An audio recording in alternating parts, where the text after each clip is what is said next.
வணக்கம் நண்பர்களே. நிஃப்டி வந்து இன்றைக்கி ஒரு 165 புள்ளிகள் சரிவு. இந்த சரிவை நம்ம ஏற்கனவே எக்ஸ்பெக்ட் பண்ணது தான். எக்ஸாக்டாக ஒரு 4 டேஸ்க்கு முன்னாடி ஒரு அலர்ட் கொடுத்துருந்தோம் ஃபேஸ்புக் பேஜில் 27th மே. அதாவது நிஃப்டி கிளியர் ரெசிஸ்டன்ஸ் ஹிட் ஆகிருக்கு. கிஃப்ட் நிஃப்டி ஒரு 210 புள்ளிகள் சரிவில் இருக்குது. டவ் ஜோன்ஸ் ஒரு ஆல் டைம் ஹையில் இருக்குது. அங்கே ஒரு லிட்டர்லி ஒரு கரெக்ஷன் வந்தால் நம்ம மார்க்கெட் ஒரு ஷேக் ஆகும். அப்போ மார்க்கெட் ஒரு டவுன் சைடு வரத்துக்குண்டான ப்ராபபிலிட்டி ஹை அப்படின்னும். நம்ம கொடுத்த டார்கெட் 23,277. அப்போ எக்ஸாக்டாக மார்க்கெட் இன்றைக்கி வந்து எந்த இடத்துல ரீச் ஆகிருக்கு பார்த்தீங்கன்னா ஒரு 90% டார்கெட் ரீச் ஆயாச்சு. நம்ம கொடுத்தது 23,275, மார்க்கெட் ரீச் ஆனது 23,380. அப்போ இந்த இடத்துல யார் புரிஞ்சுக்கிட்டு ஒரு ஷார்ட் அடிச்சிருந்தாங்களோ அவங்களுக்கு வந்து ஒரு மிகப்பெரிய லாபம். ஒரு புட் ஆப்ஷன் எப்படி அடிக்க வேண்டும்னா மார்க்கெட் டிராஸ்டிக்காக ஃபாலோ ஆகணும். இந்த இடத்துல வந்து இது மாதிரி ஒரு டிராஸ்டிக் மொமெண்டம் கிடைக்கும்போது தான் ஒரு புட்டில் என்ஜாய் பண்ண முடியும். இப்படி ஒரு டிராஸ்டிக் மொமெண்டம் கிடைக்கும்போது தான் ஒரு புட்டில் என்ஜாய் பண்ண முடியும். இந்த சைட்வேஸ் மார்க்கெட்டில் ப்ரீமியமாக அன் பண்ணுவாங்க. ஓகே, மார்க்கெட் எவ்வளோ பாயிண்ட்ஸ் வந்து ஃபாலோ ஆகிருக்கு? கிட்டத்தட்ட 556 புள்ளிகள். நம்ம சொன்ன கேண்டலுக்கு கீழே ஓப்பன் ஆச்சு. ஓப்பன் ஆன இடத்துல இருந்து மார்க்கெட்டை நீங்கள் ஷார்ட் பண்ணிவிட்டு மேலே வந்து எஸ்எல் வச்சுருந்தீங்கன்னா இந்த 556 பாயிண்ட்ஸ் ஃபால். இந்த 556 பாயிண்ட்ஸுக்கு இந்த 3 நாளில் எவ்வளோ பெரிய ப்ராஃபிட் கொடுத்துருக்குன்னா 123 ரூபாயில் என்ட்ரி, கிட்டத்தட்ட 306 ரூபா, 306% மேலே ஏறி இருக்குது. 377 ரூபா, 508 ரூபாய்க்கு ட்ரேட் ஆகிருக்கு. என்னுடைய பொசிஷனை நான் எங்கே க்ளோஸ் பண்ணிட்டேன். யாருன்னா நம்ம சொன்னதை கட்டு வாங்கியிருந்தீங்கன்னா பொசிஷனை க்ளோஸ் பண்ணுங்கள். ஏன் பொசிஷனை க்ளோஸ் பண்ணலாம்? ஃபர்தராக மார்க்கெட் டவுன் சைடு வரதுக்கு ப்ராபபிலிட்டி இருக்கே சார், இருக்குது. ஆனால் அதை நம்ம பண்ணக்கூடாது. பிகாஸ் நம்ம எடுக்கிறது ஆப்ஷன். நான் எடுத்த ஆப்ஷனுடைய ஸ்ட்ரைக் நாளைக்கு உண்டான எக்ஸ்பைரி. ஸோ நான் பொசிஷனை க்ளோஸ் பண்ணிட்டேன். அதாவது ஒரு டிராஸ்டிக் மொமெண்டம் இருக்குன்னும் போது நான் பொசிஷனை ஹோல்ட் பண்ணலாம். இல்லைனா இன்ட்ராடேலேயே முடிச்சுட்டு வெளியே வந்துடும். அதுதான் முக்கியமான விஷயம். அந்த ஃபால் ஃபாஸ்ட் அண்ட் ஃபியூரியஸாக வருது, அது வரும் அப்படின்ற கான்ஃபிடென்ட் இருந்தால் நீங்கள் ஹோல்ட் பண்ணலாம். அதுக்குண்டான சினாரியோ என்ன ஏதுன்றது கிளியராக நம்ம நடந்ததுக்கப்புறம் சொல்ல, நடக்கிறதுக்கு முன்னாடியே சொன்னோம். மார்க்கெட் ரீச் ஆனதுக்கப்புறம் அதனுடைய லைவில் எக்ஸாம்பிளை பார்க்குறோம். இப்போ ஃபர்தர் மார்க்கெட் டவுன் சைட் போச்சுன்னா எப்படி போகும்? அப்போது அதுக்குண்டான ரூல்ஸ் அண்ட் ரெகுலேஷன் என்ன? நம்ம காலையில் ஒரு வீடியோ கொடுத்துருந்தோம். ஸ்ட்ரக்சர் பிரேக் அவுட் அண்ட் ரீடெஸ்ட்னா என்ன, அதில் எப்படி கன்ஃபர்மேஷன் பண்ணணும்னுட்டு. இப்போ ஒரு புட் சைடில் டவுன் சைடில் கன்ஃபர்மேஷன் எடுக்கிறது எப்படி, நம்ம ஒரு பொசிஷன்லேருந்து எக்ஸிட் ஆகிறது எப்படி, அந்த சினாரியோ தான் பார்க்க போகிறோம். இது வந்து ஒரு எஜுகேஷ்னல் ஓரியன்டாக தான் போடுறோம். இது no more buy and sell recommendation, சரிங்களா? நாங்கள் செபி ரிஜிஸ்டர்ட் அட்வைசர் கிடையாது. ஓகே, இப்போது நிஃப்டியோடைய கரண்ட் ஸ்டேட்டஸ் என்ன? எக்ஸாக்டாக மேலே இருந்து வந்தாச்சு. It's right. இந்த இடத்துல மார்க்கெட் என்னென்னலாம் நடக்கிறதுக்கு உண்டான ப்ராபபிலிட்டி இருக்குது, அதுக்குண்டான மேஜர் ஈவெண்ட் என்ன, அதெல்லாம் ஒன் பை ஒன்னாக பார்க்கலாம்.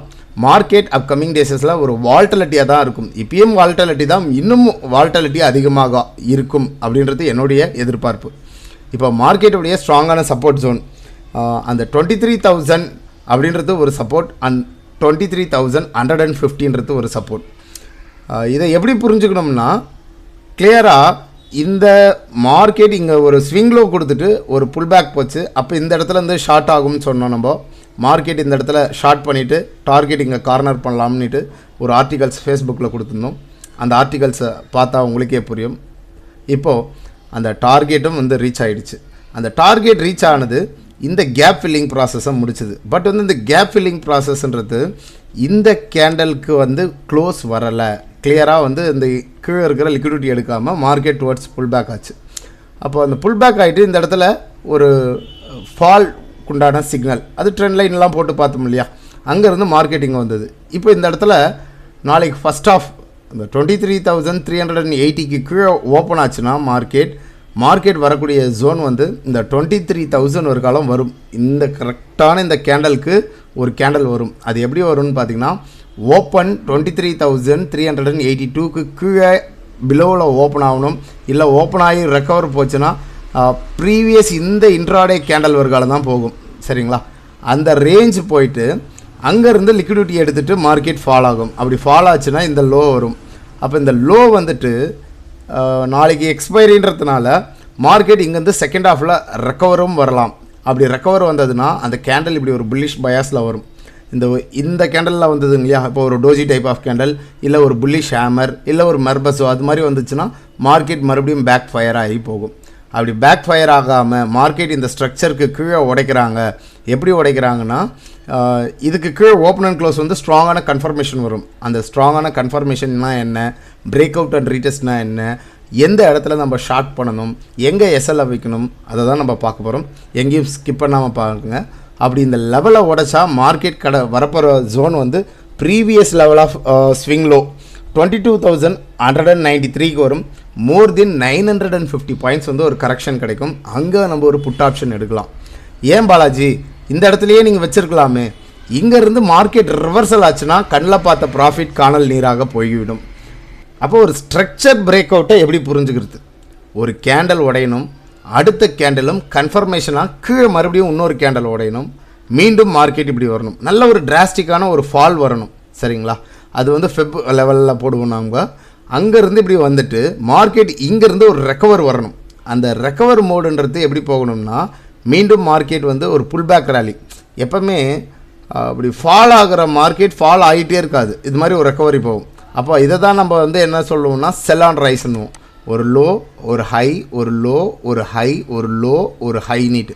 மீண்டும் மார்க்கெட் இப்படி ரெக்கவரி வரும்போது இந்த ஜோனில் தான் நம்ம ஷார்ட்டுக்கு உண்டான ஏரியாவை பார்க்கணும். அப்போ இந்த இடத்துல வந்து கேண்டல் கன்ஃபர்மேஷன் வரணும்.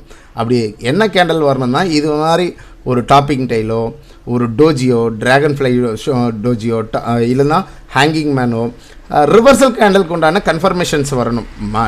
நிறைய கேண்டல்ஸ் இருக்குது. ரிவர்சல் கன்ஃபர்மேஷன் கேண்டல்ன்றது 1 2ன்னு சொல்லிட முடியாது. எல்லா கேண்டலும் வந்தால் அது வேலிடென்ட்டாக ஆகிட முடியாது. அந்த கேண்டலோடைய தன்மை என்ன, அங்கே வால்யூம் எப்படி இருக்குது, மார்க்கெட்டில் எப்படிப்பட்ட ப்ரெஷர் இருக்குன்றத நம்ம அனலைஸ் பண்ணணும். எப்போவுமே கால்ஸ் வாங்குறதோட லேர்ன் பண்ணுறது தான் புத்திசாலித்தனம். எப்போ நீங்கள் லேர்ன் பண்ணாமல் கால்ஸ் வாங்குறீங்களோ அவங்க சொல்லும்போது எக்ஸிக்யூட் பண்ண மாட்டீங்க, நீங்கள் போயிட்டு எக்ஸிக்யூட் பண்ணுற இடத்துல மாட்டிப்பீங்க.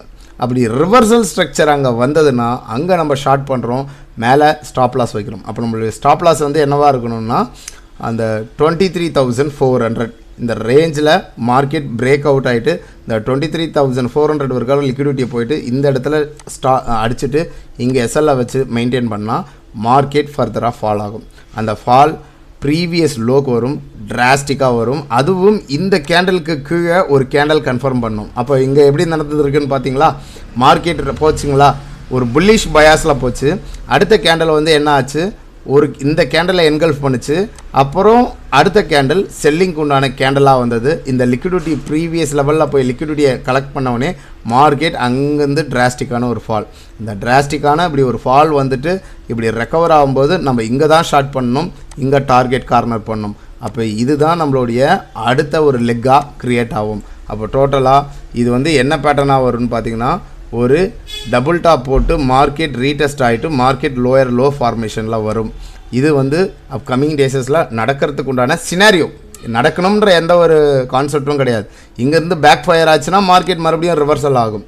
So market is volatility. இந்த வால்டலிட்டிக்கு ட்ரைவ் பண்ணுற மாதிரி அப்கமிங் டேஸஸில் என்னென்ன ஈவெண்ட் இருக்குதுன்னு பார்த்தீங்கன்னா, மேஜர் ஈவெண்ட்டான ஆர்பிஐ பாலிசி இருக்குது. இந்த ஆர்பிஐ பாலிசி மட்டும் கிடையாது, இதில் இன்னும் நிறைய நியூஸஸ் இருக்குது. மார்க்கெட் வந்து பாசிட்டிவ் சென்டிமெண்ட்டில் இல்லையே, அது எல்லாருக்குமே தெரியுது இல்லையா. க்ரூடுடைய ப்ரைஸ் வந்து ரைஸ் ஆகிட்டு இருக்குது, and then petrol diesel price rise ஆகிட்டு இருக்குது, இன்ஃப்ளேஷன் ஃபியர் வந்துட்டுருக்கு, எஃப்ஐஎஸ் உடைய கண்டினியூஸ் செல்லிங்.